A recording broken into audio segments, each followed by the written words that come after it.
शाकाहार या मांसाहार, इन दोनों में से इंसानों के लिए ज्यादा उपयुक्त क्या है? इस विषय पर कई सदियों से विवाद चला आ रहा है। आज हम इस वीडियो के जरिए वेद, गीता और कुछ हद तक विज्ञान के दृष्टिकोण से देखने का यह प्रयास करेंगे कि शाकाहार अथवा मांसाहार में से हमारे लिए क्या ज्यादा उपयुक्त है।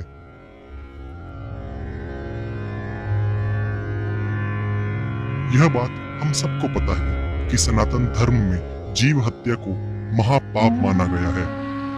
वेदों में मांस खाने के प्रतिबंध में स्पष्ट रूप से मना किया गया है। ऋग्वेद के मंडल 10 सूक्त 87 की ऋचा 16 में यह बात कही गई है कि यह पौरुषेयेण कविशा समंगते यो अश्वयेन पशुना यातुधानः यो अग्न्याया भरति क्षीर मग्ने तेषाम शीर्षाणि हर्षापि पृष्ठ।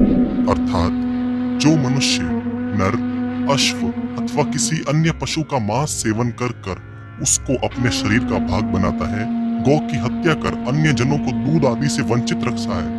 हे अग्नि स्वरूप राजा, अगर वह दुष्ट व्यक्ति किसी और प्रकार से न सुने तो आप उसका मस्तक शरीर से विदारित करने के लिए संकोच मत कीजिए। वहीं अगर हम बात करें श्रीमद् भगवद गीता की, तो इस ग्रंथ में किसी भी भोजन को लेकर सख्त मनाही नहीं है। इसमें भोजन को 3 श्रेणी में श्री कृष्ण ने विभाजित किया है।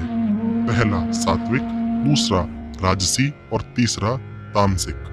गीता के 17वें अध्याय के दूसरे श्लोक में श्री कृष्ण कहते हैं, जो भोजन सात्विक व्यक्तियों को प्रिय होता है वह आयु बढ़ाने वाला, जीवन को शुद्ध करने वाला तथा बल, स्वास्थ्य, सुख तथा तृप्ति प्रदान करने वाला होता है। ऐसा भोजन रसमय, स्वास्थ्यप्रद तथा हृदय को भाने वाला होता है।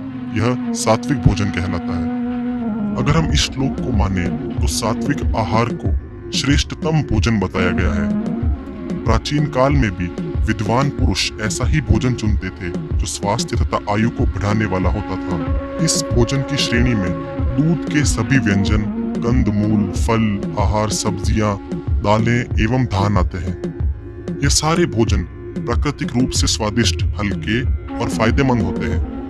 इसी के अगले श्लोक अर्थात श्लोक संख्या 9 में श्री कृष्ण कहते हैं, जब शाकाहारी भोजन कड़वा, अत्यधिक खट्टा, नमकीन, गर्म, अत्यधिक मिर्ची, चीनी, नमक अर्थात अधिक मसाले आदि के साथ पकाया जाता है तो वो भोजन सात्विक से राजसी बन जाता है। भोजन की इस श्रेणी में भोजन अपना मूल अस्तित्व खोकर उपभोग की चीज बन जाता है। ऐसा भोजन मनुष्य अपनी भूख शांत करने के लिए नहीं अपितु अपनी तृष्णा को शांत करने के लिए खाता है, अपनी इच्छाओं को शांत करने के लिए खाता है। ऐसा भोजन खाने में तो अत्यधिक स्वादिष्ट होता है परंतु इसके परिणाम बहुत ही बुरे होते हैं। ऐसा भोजन बीमार स्वास्थ्य को खुला आमंत्रण देता है। अगले श्लोक अर्थात श्लोक संख्या 10 में श्री कृष्ण कहते हैं, जो भोजन अधपका, रस रहित, दुर्गंध युक्त, बासी एवं गंदा हो तथा जो अपवित्र भी हो वह भोजन तामक पुरुषों को प्रिय होता है, अर्थात वो भोजन तामसिक है। ऐसे भोजन की श्रेणी में शराब, सभी पैकेट बंद भोजन तथा मांसाहारों को शामिल किया गया है। इन सब बातों का अर्थ यही होता है कि हमें यह बताकर छोड़ दिया गया है कि आप किस प्रकार का भोजन करना चाहते हैं। हमें सभी प्रकार के भोजनों के बारे में बता दिया गया है, उनसे होने वाले परिणामों के बारे में भी हमें बता दिया गया है। तो अब ये हमारे ऊपर है कि हम किस प्रकार का भोजन खाना पसंद करते हैं। सनातन धर्म में हम जैसा खाओगे अन्न वैसा हो जाएगा मन जैसी पद्धति में विश्वास रखते हैं।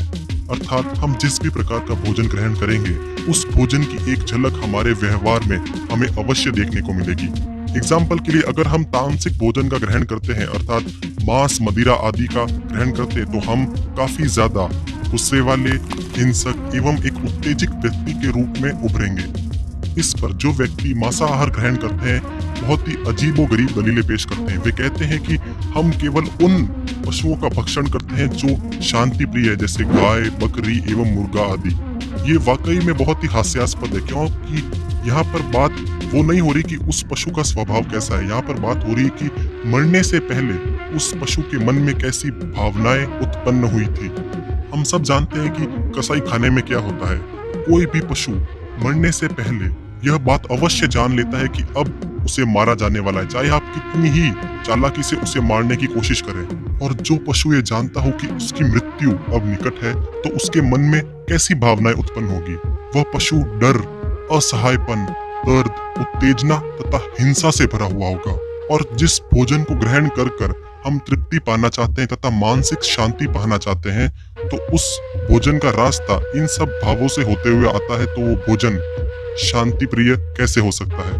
नफरत, डर, दर्द, उत्तेजना, हिंसा के इस घटनाक्रम के बाद जब वो पशु मार दिया जाता है और वो हमारी प्लेट में आता है और हम बात करते हैं खाने से तृप्ति मिलने की, मानसिक रूप से शांति तथा प्रोटीन्स और हेल्थ की, तो ये किसी भी एंगल से मैच नहीं करता है।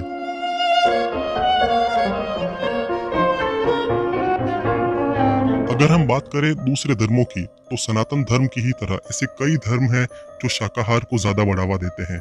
आप में से कईयों को ये बात बिल्कुल पता नहीं होगी कि प्राचीन क्रिश्चियंस वे भी शाकाहारी ही थे। स्वयं ईसा मसीह जिन्होंने क्रिश्चियनिटी की शुरुआत करी थी, वे भी शाकाहारी ही थे। इटली के रोम में जब किसी क्रिश्चियन को पकड़ लिया जाता था, तब उसे मांस खिला दिया जाता था ताकि उसे सताया जा सके। परंतु जब इटली में संपूर्ण रूप से क्रिश्चियनिटी का विस्तार हुआ, तो वहां के कन्वर्टेड लोगों के कारण यह परंपरा आज तक चली आ रही है कि क्रिश्चियंस भी मांस खाते हैं, जबकि प्राचीन क्रिश्चियंस शाकाहारी थे। साथ ही साथ अगर हम बात करें बुद्धिज्म की भी, तो स्वयं गौतम बुद्ध शाकाहारी थे जिन्होंने बुद्धिज्म की शुरुआत करी थी, और अर्ली बुद्धिस्ट भी शाकाहारी ही थे। और भगवान महावीर से तो हम सब भली भांति परिचित है कि वह अहिंसा के परम पुजारी थे।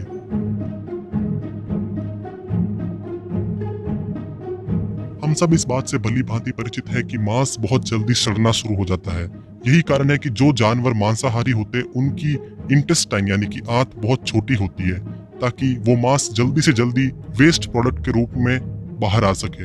जबकि अगर हम बात करें इंसानों की, तो हमारी जो आंत होती है यानी कि स्मॉल इंटेस्टाइन, वो हमारी हाइट से भी बड़ी होती है। इसी के कारण उसमें खाना कई समय तक पड़ा रहता है। यदि हम मांस का भक्षण करते हैं, तो वो मांस हमारी आंत में कई समय तक रहेगा। इसी के कारण वह सड़ना शुरू हो जाएगा।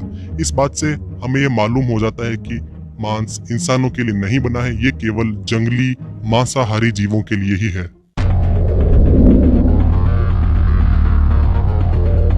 और अगर हम वैज्ञानिक दृष्टिकोण से देखें, फिर भी शाकाहार मांसाहार के मुकाबले ज्यादा फायदेमंद है, क्योंकि अमेरिका की नेशनल एकेडमी ऑफ साइंसेज की एक रिपोर्ट की माने, तो अगर हम शाकाहार को अपने भोजन में ज्यादा शामिल करेंगे, तो उससे दुनिया में होने वाली 50 लाख मौतें टाली जा सकती है। 50 लाख मौतें।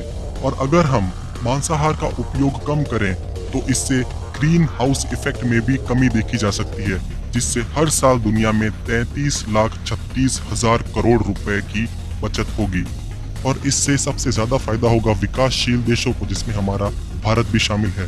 साथ ही साथ अगर हम पर्यावरण की दृष्टि से भी देखें, तो शाकाहार मांसाहार के मुकाबले ज्यादा फायदेमंद है, क्योंकि जो मीट उत्पादन से जो एमिशन होता है, वो हमारी इस पूरी दुनिया के एमिशन का 20% है।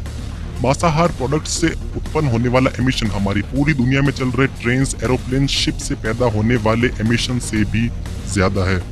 मांसाहार से ही जुड़ा हुआ एक और फैक्ट ये है कि मांसाहार को इंसानी टेबल तक पहुंचाने के लिए शाकाहारी अर्थात सब्जियों के मुकाबले 100 गुना ज्यादा पानी चाहिए होता है। उदाहरण के लिए आधा किलो आलू को उगाने के लिए 127 लीटर का पानी प्रयोग में आता है। वहीं केवल आधा किलो मांस तैयार करने के लिए 9,000 लीटर पानी बर्बाद किया जाता है। वहीं 1 किलो मांस को तैयार कराने के लिए जो एमिशन होता है, वो लगातार 3 घंटे गाड़ी चलाने वाले एमिशन के बराबर है। फ्रेंड्स ऑफ अर्थ नामक एक संस्था के मुताबिक मीट प्रोडक्ट्स का उत्पादन करने के लिए हर साल 6 लाख हेक्टेयर जंगल काट दिए जाते हैं, ताकि वहां पर पशुपालन किया जा सके। यह जमीन इतनी बड़ी है कि इसमें दो बेल्जियम देश समा सकते हैं, यानी कि ये जमीन 2 बेल्जियम देशों के बराबर है। केवल 400 ग्राम के बीफ उत्पादन यानी कि गौमांस को बनाने के दौरान 40 किलो ऐसे अपशिष्ट या फिर केमिकल्स निकलते हैं जो धरती को अनउपजाऊ बनाते हैं। अगर लोग मांसाहार को छोड़कर शाकाहार अपना ले, तो उससे 160 करोड़ हेक्टेयर जमीन मुक्त हो जाएगी, जो अभी पशुपालन के रूप में काम आ रही है, और उस जमीन पर हम पेड़ भी उगा सकते हैं। ये जमीन भारत के कुल क्षेत्रफल से भी दुगनी है। तो ये मैंने आपके सामने कुछ ऐसे फैक्ट्स रखे जिसके कारण आप जान सके कि शाकाहार अथवा मांसाहार में से ज्यादा बेहतर कौन है। लियोनार्डो डाविंची, बेंजामिन फ्रैंकलिन, पहलवान सुशील कुमार, एल्बर्ट आइंस्टाइन जैसी बड़ी महान हस्तियां भी शाकाहारी थी। क्या इन लोगों को उन एंजाइम्स, उन प्रोटीन की जरूरत नहीं थी जो एक आम इंसान को होती है? आइंस्टाइन, लियोनार्डो डाविंची जिनका आईक्यू इतना ज्यादा था, वे भी मांसाहार नहीं करते थे। क्या उनको प्रोटीन और एंजाइम की जरूरत नहीं थी? वही पहलवान सुशील कुमार जो कि एक रेसलर है, वे भी पूर्णतः शाकाहारी। क्या उनको वैसे प्रोटीन्स और एंजाइम्स की आवश्यकता नहीं? इस पूरी स्टडी से हमें यही मालूम पड़ता है कि शाकाहार मांसाहार से हर मामले में अग्रणी है। तो बस ये आपके ऊपर है कि आप किसे चुनते हैं। तो आज के लिए बस इतना ही। जय श्री राम।